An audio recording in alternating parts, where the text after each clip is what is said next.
워런 버핏이 11살 때부터 네. 주식했다잖아요. 저도 어렸을 때 그런 교육 받은 적이 없거든요. 경제관념 자체가 없었어요. 대학생 때까지. 정말 그 교육이 필요한 게 뭐냐면 영어, 수학, 국어는 돈을 안 가르쳐줘요. 이 자본주의 사회에서 결국은 성공하려면 문제는 노동을 통해서 돈을 버는 노동소득보다 자본을 통해서 돈을 버는 것이 더 크게 벌 수 있는 그런 사회가 되어가고 있고, 그거를 젊을 때부터 어릴 때부터 해야 된다. 근데 중요한 건 자녀는 그 계좌의 존재를 몰라. 맞아요. 이거 아무 의미 없는 거예요. 돈을 줬으면 돈을 어떻게 관리하는지 알려줘야 된다.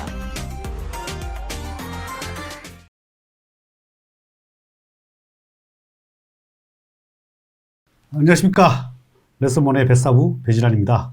오늘은 시장의 고수 박세익 전문인과 또 실전 매매의 고수 로이카 분을 모시고, 또 로이카 분은 실전 매매도 잘 하시지만 또 유튜브 활동도 하고 계십니다. 오늘 시장 전망을 짧게 우리 박 전무님한테 좀 들어보고, 그 다음에 오늘 실전 매매의 고수님한테서 여러 가지 방법에 대해서 알아보도록 하겠습니다.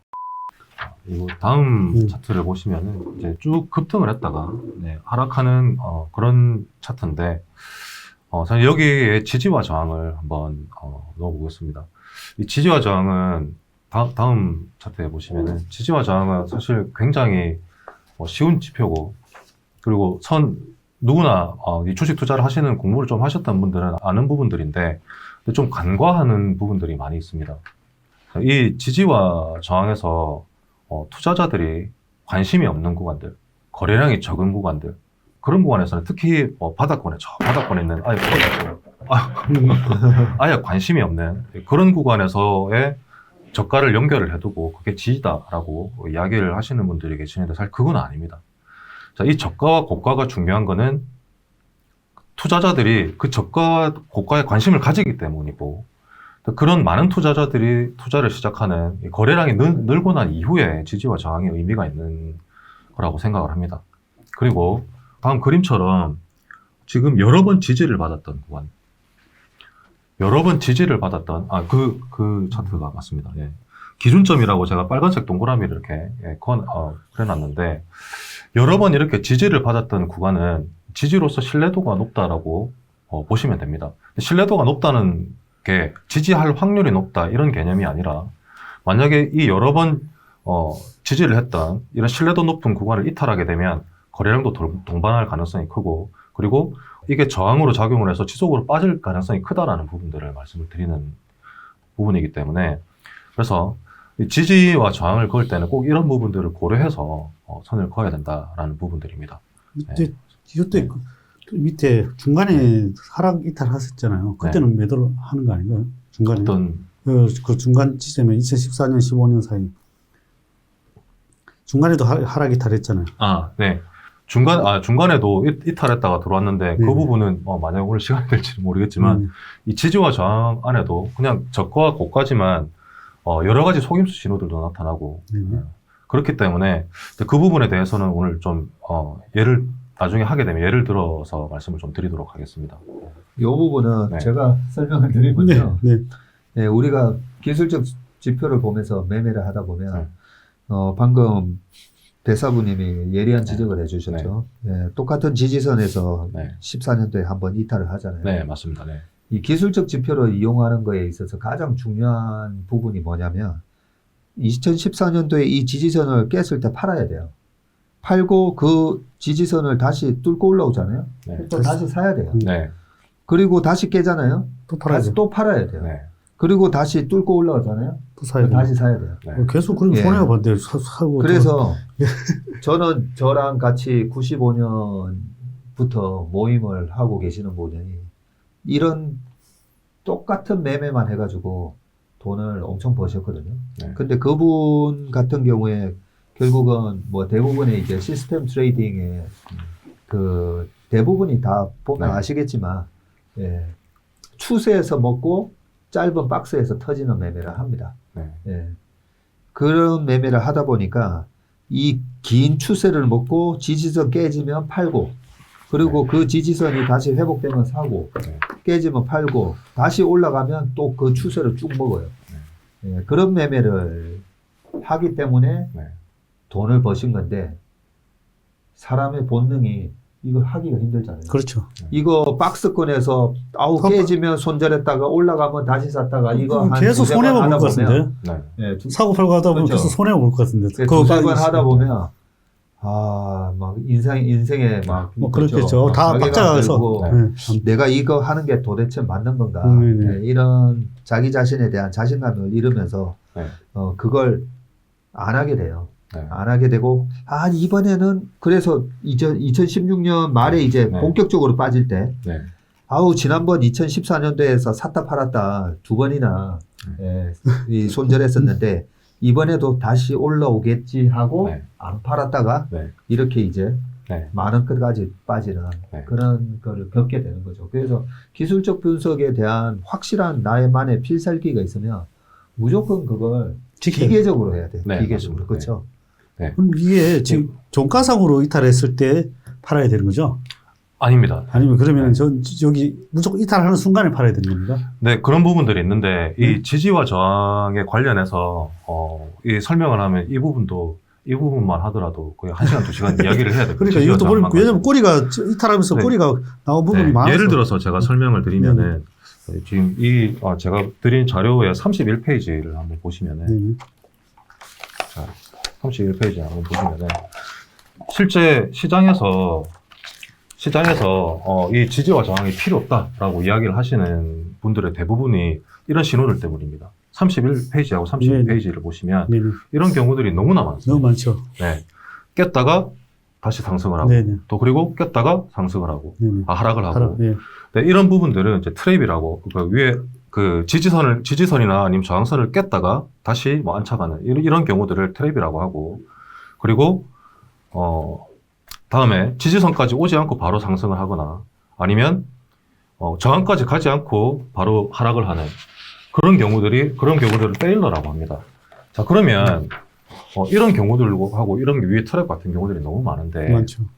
그러면 알 수 없는 게 아닌가 그런 부분들이 아니라 페일러 같은 경우는 이런 경우면 혹시 해보셨습니까? 주가가 상승을 하다가 자 21선 부근에서 내가 조정을 기다리고 있는데 21선 지지하면서 할 건데 안 오고 갔죠. 지지하지 않고 슥 이렇게 급등을 해버리네. 네, 투자 심리가 극도로 살아있는 경우에 이런 경우들이 상당히 많이 나옵니다. 그렇죠. 최근에 지수도 이랬고, 네, 지지까지 오지 않고 이렇게 바로 상승을 해버리네. 네, 이런 모습들이 나왔고, 그리고 트랩도 마찬가지입니다. 특히 하단부에서, 지지 부근에서 나오는 이런 트랩들 같은 경우는 손절 물량을 받아내고, 그리고 다시 안착을 하면서 급등을 해버리는 경우들이 많이 나옵니다. 그래서, 하단부에서 나오는 이런 트랩이나 지지 같은 경우는 강한 매수 신호로 내가 활용을 해볼 수 있고요. 그러니까 기다리는 겁니다. 예를 들어서 이런 부분들이 오기까지 내가 아무 때나 지지에 오면 사고 팔고 이런 개념이 아니라 어떤 좋은 종목이 있으면 이런 신호들이 내가 오기를 기다리는 겁니다. 그런데 활용을 해볼 수 있는 것이죠. 그리고 반대로 내가 보유를 하고 있는데 상승을 하다가 저항을 뚫었다라고 생각을 했는데 다시 되돌아 버린 트랩이 발생을 하면은 급락해버리는 경우들이 있습니다. 이럴 때는 내가 매도를 그냥 하고 나와버리는 거죠. 그래서 이렇게 활용을 해볼 수 있다는 얘기입니다. 우리가 알 수 있다라는 개념보다는 이런 거는 인정하고 알 수 없다라는 걸 인정하고 그러면 내가 어떻게 활용할 것인가 라는 관점에서 접근을 하는 것이죠. 네, 지지와 저항. 이런 부분들 이외에도 많이 있습니다. 요 지지와 저항에 있어서 저 같은 경우에는 어떻게 하냐면요. 네. 우리가 보통 이동평균선을 많이 보잖아요. 네. 이동평균선이 뭐 제일 중요한 지표이기도 합니다. 20일 동안에 거래된 가격의 평균값이니까.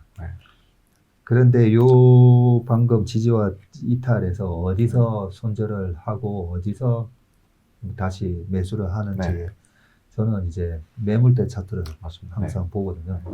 그래서 매물대 차트를 저는 항상 이 HTS에 항상 그 차트에 나오도록 해놓고 그 매물대 차트를 뚫느냐 지지를 하느냐 그걸 상당히 중요하게 보고 그 이동평균선은 왜 보느냐면 일반인들은 대부분 이제 이동평균선 21선에서 매수가 들어간다든지 그런 식으로 이제 많이들 하시기 때문에 그 일반인들이 보는 이동평균선에서 과연 이 시세가 다시 강하게 붙는지를 뭐 그런 거를 이제 좀 체크를 하는데 굉장히 의미 있게 손절을 해야 되는지에 대한 부분은 그 단기, 장기 중뒤 이런 매물대 차트를 깨는지 맞습니다. 네. 어.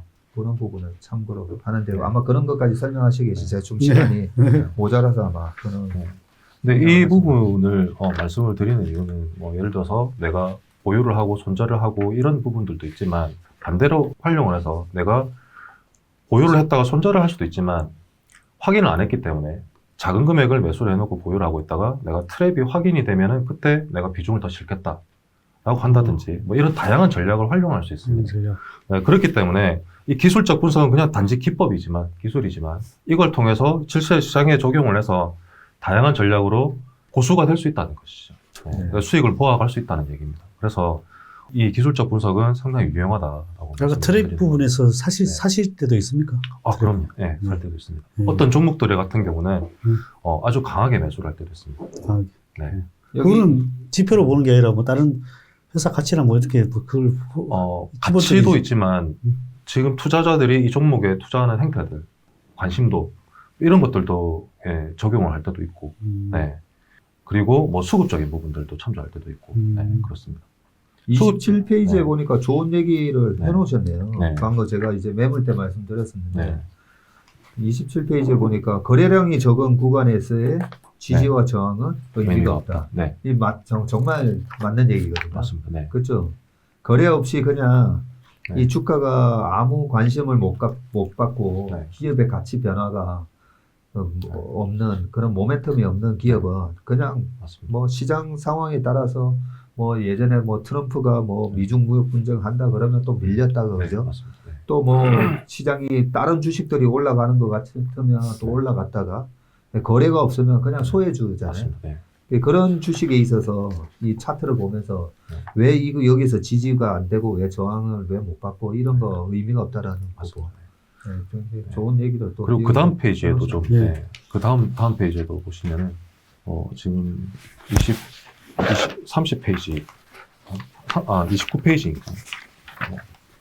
19페이지를 이렇게 보시면은, 사실 이게 지지와 저항이 별로 의미 없다라고 말씀을 하시는 분들이 상승 추세에는 저항을 다 돌파해서 상승을 해버리고, 그리고 하락 추세에서는 이 지지선을 다 깨버리기 때문에 그럼 지지와 저항이 의미가 없는 거 아닌가라고 말씀을 하시는 분들이 계십니다. 근데 반대로 좀 뒤집어 생각을 해서 추세라는 게 이렇게 하락 추세에서도 이런 식으로 주가는 파동을 그리면서 움직이기 때문에 그러면 하락 추세에서도 내가 손절을 못했을 때 이런 일시적인 반등을 이용해서 이 저항을 이용해서 손실을 줄이거나 그리고 이런 그 하락장에서도 반등을 이용해서 일시적인 반등을 이용해서 단기적인 매매를 하는 그런 데 활용을 한번 해볼 수도 있습니다.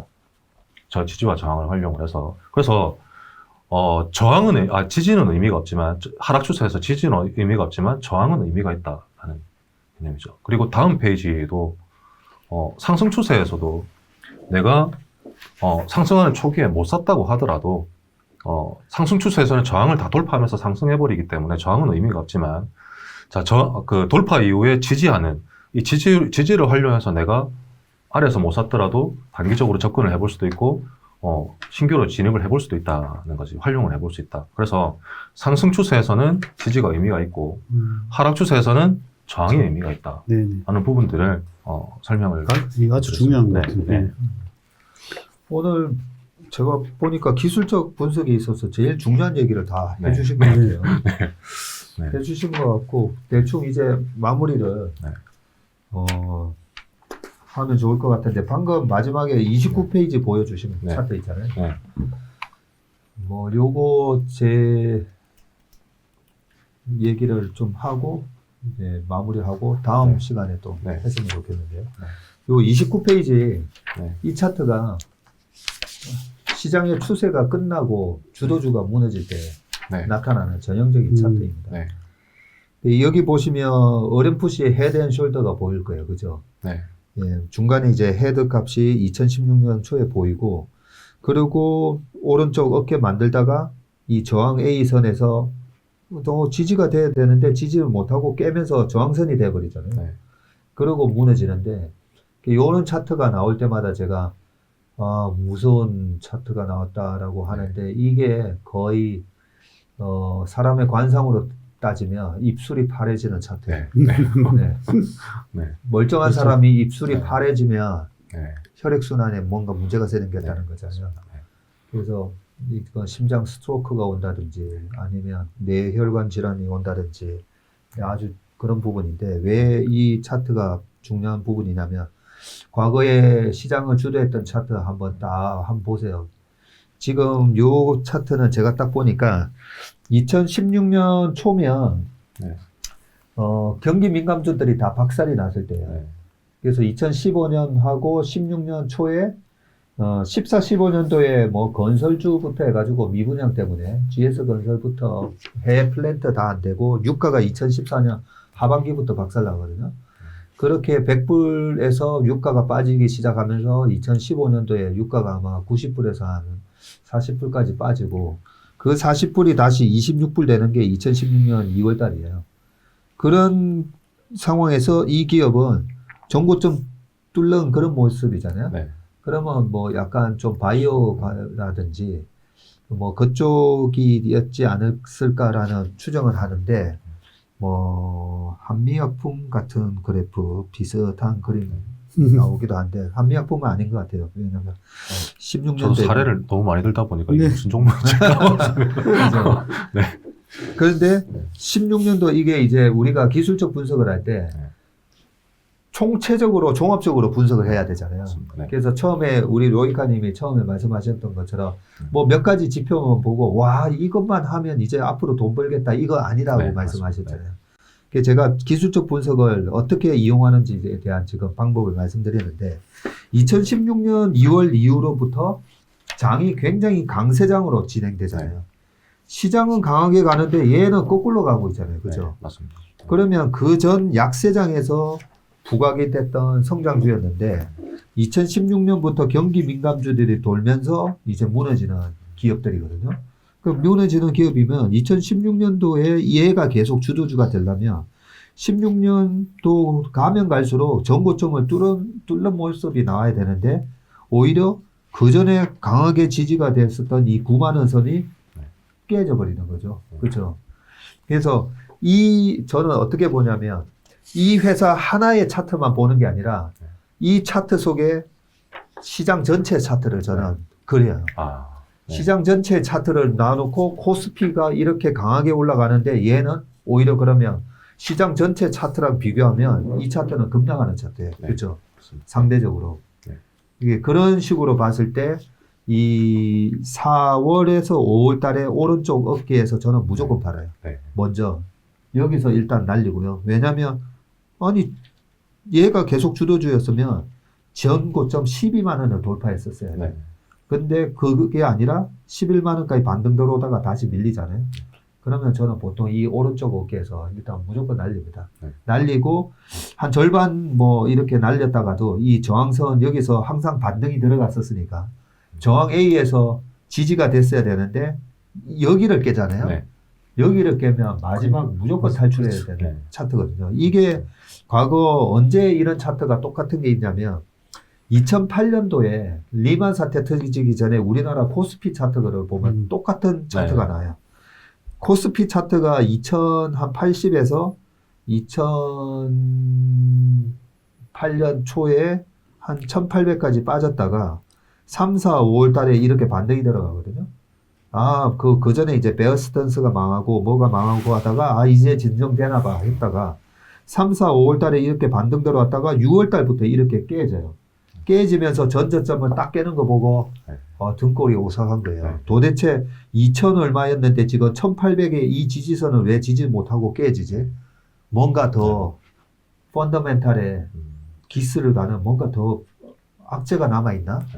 라고 했는데 그 다음부터 뱅크 오브 아메리카, 메릴린치, 나중에 리만 브라더스까지 박살이 납니다. 네.